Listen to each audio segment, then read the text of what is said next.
we've just been asked to do a chipping lesson with John Inverdale. John Inverdale. So, commentator, famous commentator. Yeah. He used to commentate on BBC, ITV, Wimbledon, stuff like that. So he was just having a coffee. Yeah.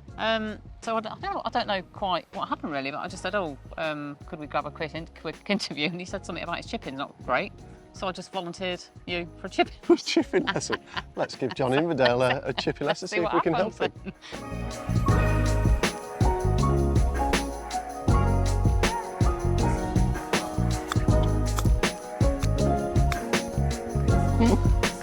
Today's top tip. I should have met you 20 years ago.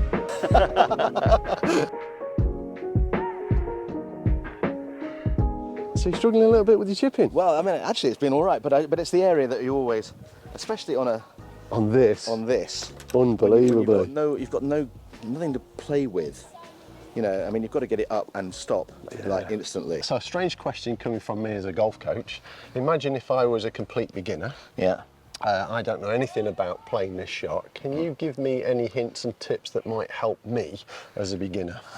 Just playing to where the flag is. Okay, well, the thing I would say, first thing you've got to do is get the ball over this area of grass, because if the logical thing was to take a putter, I mean, I'm doing the coaching now, but if you took a putter, it's impossible to know how the ball's going to get through that. Correct. So therefore, you've got to get it, at the very minimum, it's got to pitch there. Yeah.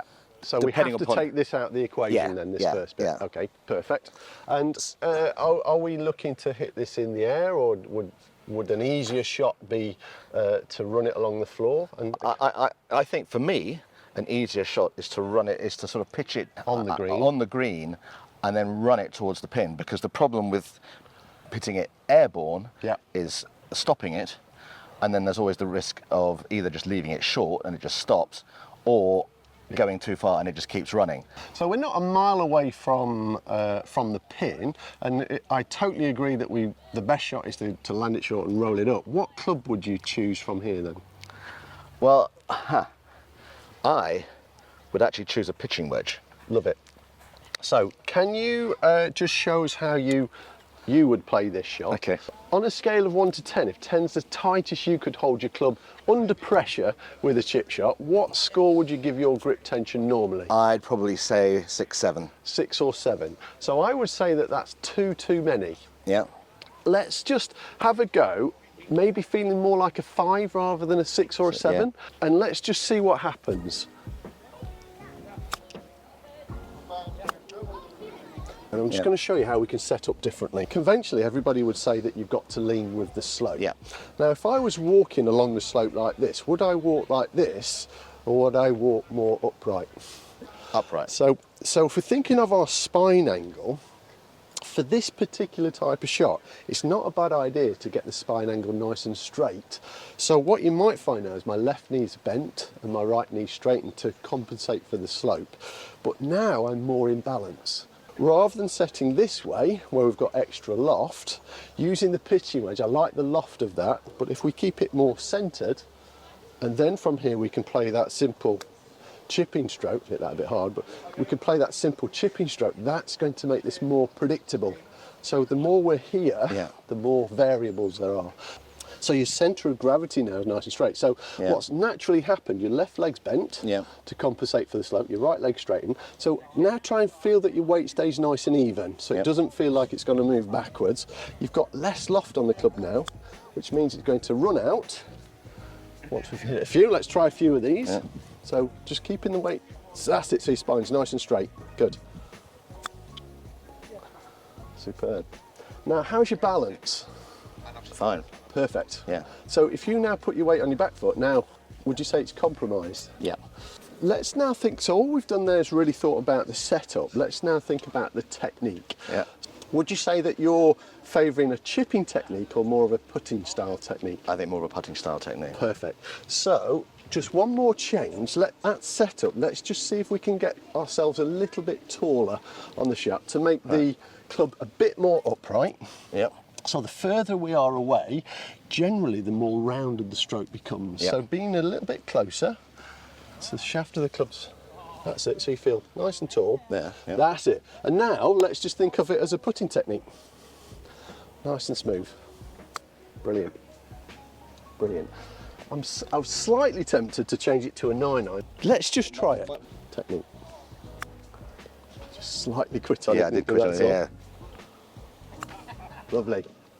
Because you've got a little bit less loft, that's rolled so much easier. I mean, this is not the easiest green we've ever chipped to. Everybody tells us to go the opposite way, but through experience, I found it's much more reliable to be nice and straight. Let's just try a little bit more of a lofted shot, or to this short pin, but from here. So now we'll change the club, but we won't change the technique.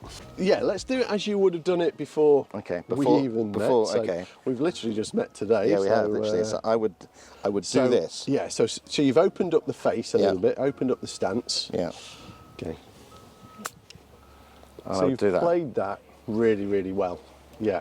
Let's try exactly the same thing with regards to the club face, but let's see now if we can keep your balance more centered, so it feels like you're more 50-50. So you can open up the face, that's it. Okay, so rather than leaning back, so the issue is if we lean back, so if you make a set up to the ball there, so it's very easy now if your weight stays on your back foot to hit here. Yes. Too much grass between club and ball, then we don't get the distance. Yeah. So by being more centered, you're more likely to strike here. Now, you might have to adjust your alignment slightly, just because your club face is open. Okay. That's it, so it looks much more centered. Do you feel balanced now? Yeah. Perfect. Well, there's always that, if somebody did that to you, you'd fall over. Perfect. Now I'm here. Do you feel... I'm solid, yeah. Yeah, great. So if we've got these uneven lies, stability is really important. So if we're off balance, chances are we're going to misstrike it. So nice and relaxed. So you see how that was a sharper strike?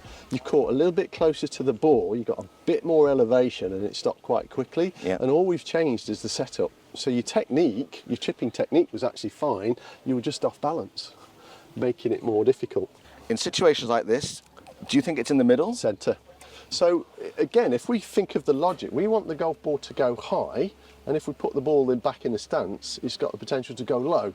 So we have to use logic and go, okay, we need elevation. So I quite like the idea of the shaft being nice and straight rather than leaning it forward. So the more we lean it forward, we're taking loft off it. Now, here's something that blows people's brain.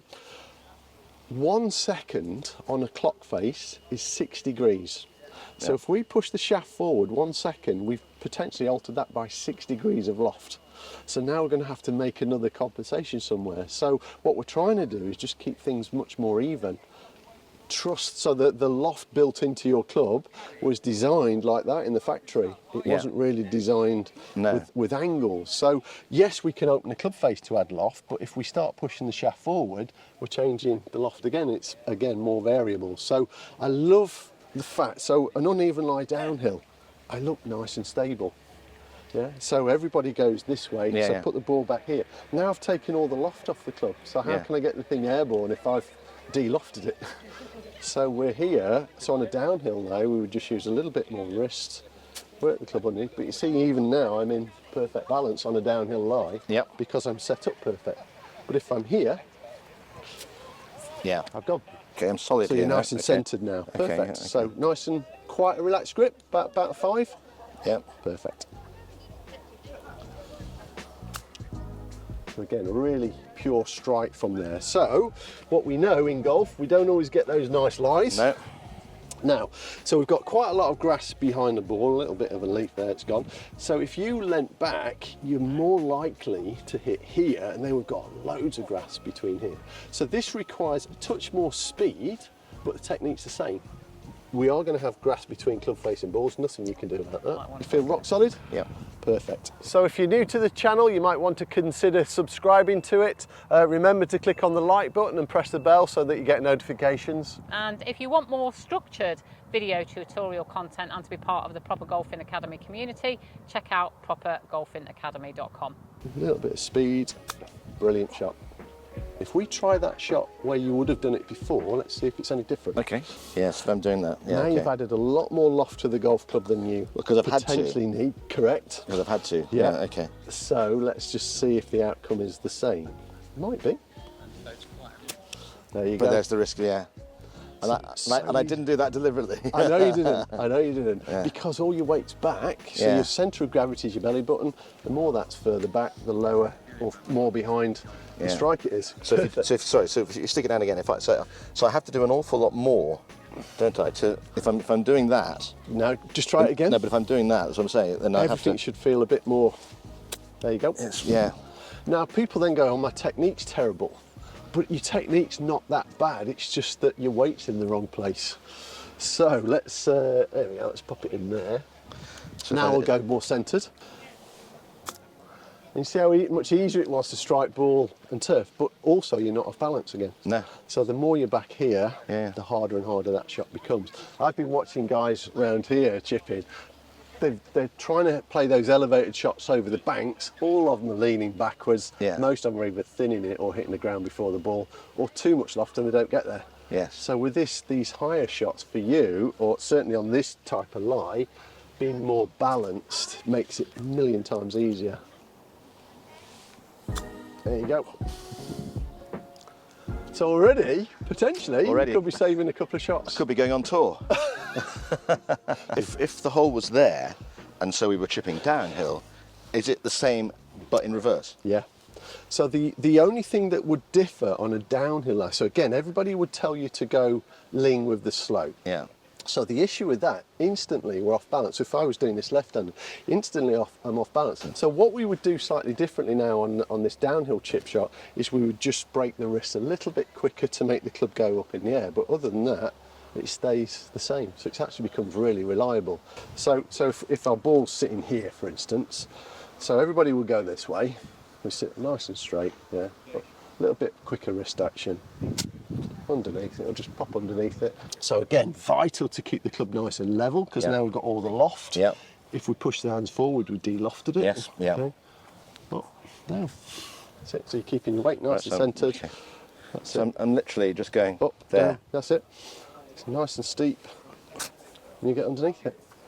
But am I doing that? No, what you've done, you've slightly cheated by having the shaft leaning forward. Right.